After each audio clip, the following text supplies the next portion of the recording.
Halo rekan-rekan, saya Nelvin Devi Noviana dari kelas Hukum Bisnis MJ503 dengan dosen Bapak Joko Suharyanto SEMM CPOD akan mempresentasikan artikel review untuk memenuhi tugas UAS semester ganjil tahun ajaran 2023-2024. Adapun aspek-aspek hukum dalam dunia bisnis yang ditulis oleh Siti Fatima diterbitkan oleh Jurnal Indonesia Sosial Teknologi atau JIS.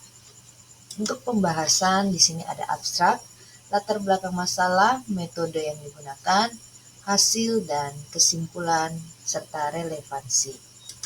Kita masuk di poin yang pertama yaitu abstrak. Abstrak dari penelitian ini dimaksudkan untuk mengkaji yang berkaitan dengan kerangka apa saja yang terdapat di dalam hukum bisnis. Di antaranya mengetahui, mengenal definisi hukum, definisi bisnis, kaidah hukum, dan hukum bisnis. Sumber hukum bisnis, ruang lingkup hukum bisnis, teori-teori hukum bisnis, objek dan subjek hukum bisnis, mengklasifikasikan dan mengelompokkan hukum bisnis, serta fungsi dan manfaat hukum bisnis. Oleh karena itu, hasil penelitian ini bertujuan guna menjelaskan semua dari aspek-aspek hukum bisnis secara keseluruhan dan dapat disimpulkan bahwa aspek-aspek hukum bisnis merupakan suatu ilmu pengetahuan yang mempunyai cakupan yang sangat luas. Hukum bisnis tersebut harus diketahui atau dipelajari oleh pelaku bisnis sehingga bisnisnya berjalan sesuai dengan koridor hukum dan tidak mempraktikkan bisnis yang bisa merugikan masyarakat luas atau monopoli dan persaingan usaha yang tidak sehat. Poin yang kedua, latar belakang masalah. Dalam kegiatan ekonomi yang sehat harus memiliki aturan atau dasar hukum yang menjamin terjadinya suatu bisnis. Aturan atau hukum bisnis ini diperlukan karena pihak yang terlibat dalam bisnis memerlukan sesuatu perjanjian yang resmi. Definisinya, hukum bisnis merupakan suatu perangkat kaidah hukum yang mengatur mengenai tata cara pelaksanaan kegiatan dagang, industri atau keuangan yang dihubungkan dengan produksi atau pertukaran jasa. Latar belakang masalahnya di sini ada tujuannya juga, dapat mengetahui definisi dari hukum bisnis, kaidah-kaidah apa saja yang terdapat pada hukum dan bisnis, ruang lingkup hukum bisnis, teori-teori yang terdapat pada hukum bisnis, mengklasifikasikan dan mengelompokkan hukum bisnis, objek dan subjek hukum bisnis, serta fungsi dan manfaat hukum bisnis itu sendiri. Hasilnya untuk menjelaskan semua dari aspek-aspek hukum bisnis secara keseluruhan dan dapat disimpulkan bahwa aspek-aspek hukum bisnis merupakan suatu ilmu pengetahuan yang mempunyai cakupan yang sangat luas. Kemudian ada metode yang akan digunakan. Di sini metode yang pertama dengan mencatat semua temuan mengenai aspek-aspek dalam hukum bisnis. Kedua, memadukan segala temuan baik teori atau temuan baru pada aspek-aspek yang mempengaruhi hukum bisnis. Ketiga, menganalisis segala temuan dari berbagai sumber berkaitan dengan kekurangan tiap sumber, kelebihan atau hubungan masing-masing tentang wacana yang dibahas di dalamnya. Terakhir adalah mengkritisi, memberikan gagasan kritis dalam hasil penelitian terhadap wacana-wacana sebelumnya dengan menghadirkan temuan baru dalam mengkolaborasikan pemikiran-pemikiran yang berbeda. Yang keempat, hasil. Beberapa pemahaman mengenai hukum.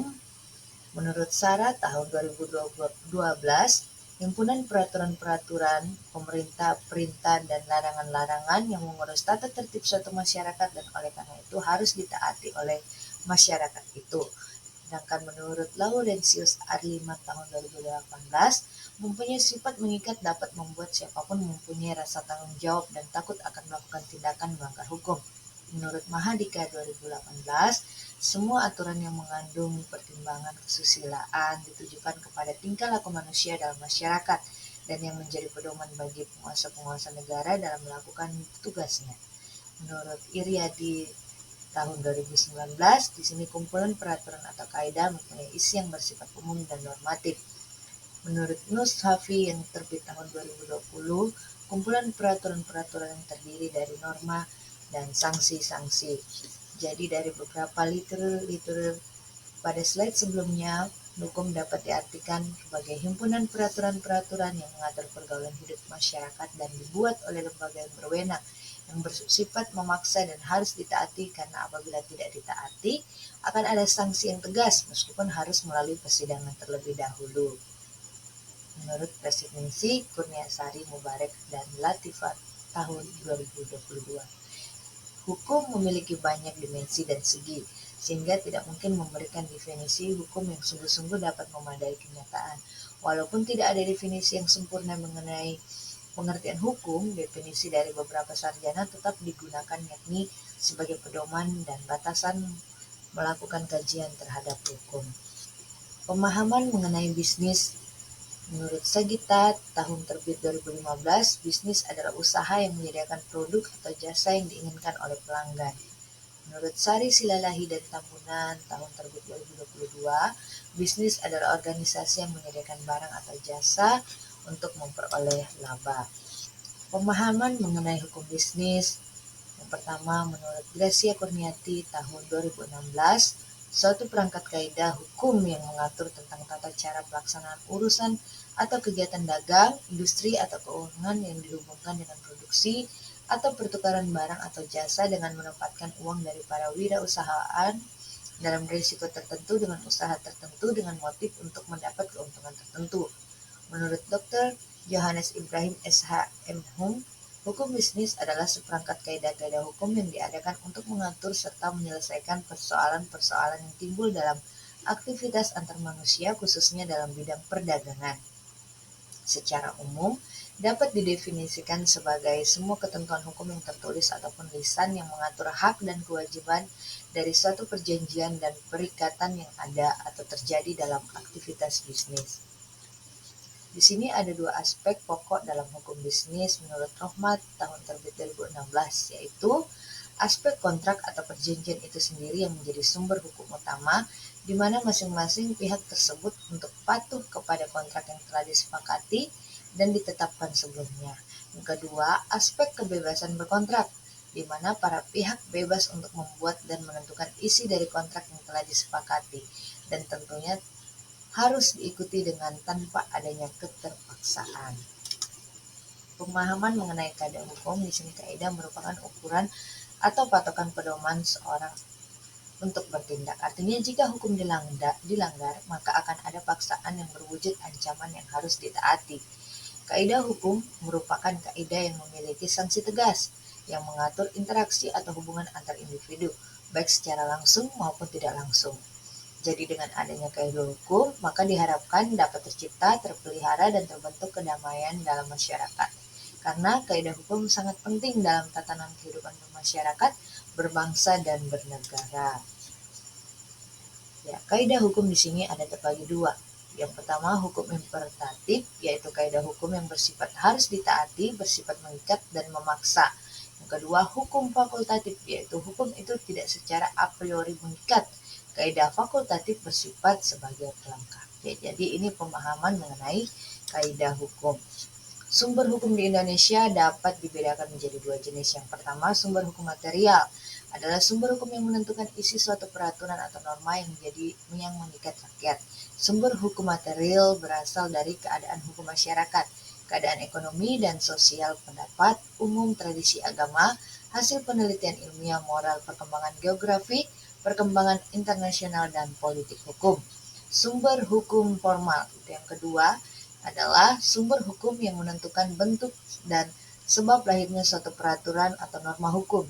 Peraturan memiliki dua fungsi utama, yaitu sebagai legislasi dan legislasi. Yang dimaksud dengan fungsi legislasi adalah untuk memberlakukan fenomena yang ada di masyarakat, sedangkan yang dimaksud dengan legislasi adalah suatu proses untuk melakukan reformasi hukum. Pemahaman mengenai teori bisnis. Menurut Arliman yang terbit tahun 2020, teori hukum adalah ilmu pengetahuan yang mempelajari esensi hukum yang berkaitan dengan filsafat hukum dan teori politik. Menurut Suhenry tahun 2019, teori hukum merupakan suatu yang mengarah kepada analisis teoritik secara sistematis terhadap sifat-sifat dasar hukum, aturan-aturan hukum atau institusi hukum secara umum.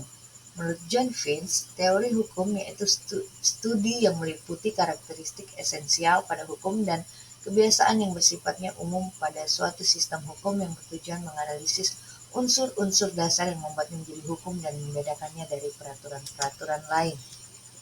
Teori hukum dengan bisnis saling berkaitan di mana teori hukum digunakan sebagai dasar atau landasan dalam menjalankan suatu bisnis. Subjek hukumnya adalah sesuatu yang menurut hukum dapat memiliki hak dan kewajiban yang memiliki kewenangan untuk bertindak. Sedangkan objek hukumnya adalah segala sesuatu yang bisa berguna bagi subjek hukum dan dapat menjadi pokok suatu hubungan hukum. Yang dilakukan oleh subjek hukum biasanya baru benda atau hak yang dapat dimiliki dan dikuasai oleh subjek hukum. Fungsi hukum bisnis.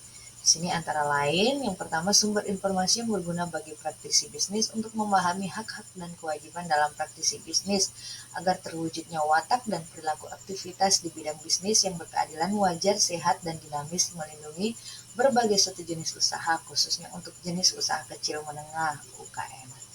Membantu memperbaiki sistem keuangan dan perbankan, memberikan perlindungan terhadap suatu pelaku ekonomi atau pelaku bisnis, dan mewujudkan bisnis yang aman dan adil untuk semua pelaku bisnis. Manfaat hukum bisnis. Yang pertama sini mengetahui aturan dan dapat mentaatinya. Manfaat belajar hukum bisnis dalam bisnis mengarah pada pengetahuan mengenai aturan-aturan tersebut. Dengan mempelajari aturan-aturan hukum dalam bisnis, seorang pelaku usaha akan mengetahui tentang apa yang diperbolehkan dan apa yang tidak diperbolehkan dalam mendirikan dan menjalankan sebuah perusahaan. Kemudian memahami cara mendirikan sebuah perusahaan. Mendirikan dan menjalankan sebuah perusahaan tidaklah semudah yang terlihat. Terdapat banyak hal yang perlu diperhatikan ketika hendak mendirikannya. Disinilah letak manfaat belajar hukum dalam bisnis. Dengan memahaminya, seorang bisa mengetahui bagaimana cara pendirian sebuah perusahaan hingga bisa berjalan dengan semestinya. Kita masuk poin yang kelima, yaitu kesimpulan dan relevansi. Kesimpulan dan relevansi artikel dengan fenomena yang ada dapat dikaitkan dengan teori. Ya, jadi hukum bisnis yaitu suatu perangkat kaidah hukum yang mengatur tentang tata cara pelaksanaan urusan atau kegiatan dagang, industri atau keuangan yang dihubungkan dengan produksi atau pertukaran barang atau jasa dengan menempatkan uang dari para entrepreneur dalam risiko tertentu dengan usaha tertentu untuk mendapatkan keuntungan tertentu. Kesimpulan dan relevansi artikel dengan fenomena yang ada saat ini dikaitkan dengan teori.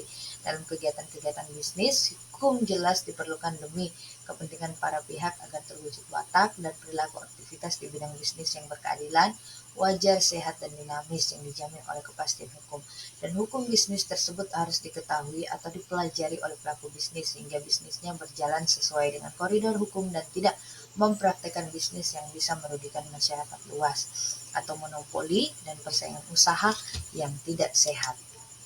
Ya, jadi di sini dalam semua kegiatan bisnis, semestinya semua pelaku-pelaku bisnis telah menguasai aturan-aturan yang mengatur tentang kegiatan bisnis tersebut atau yang dinamakan dengan hukum bisnis dan juga harus memahami manfaat dan tujuan dari hukum bisnis itu sendiri demi terwujudnya hak dan kewajiban para pihak secara hukum ataupun dalam koridor hukum yang berlaku. Demikian presentasi dari saya. Semoga dengan adanya materi ini menambah wawasan bagi kita semua. Terima kasih.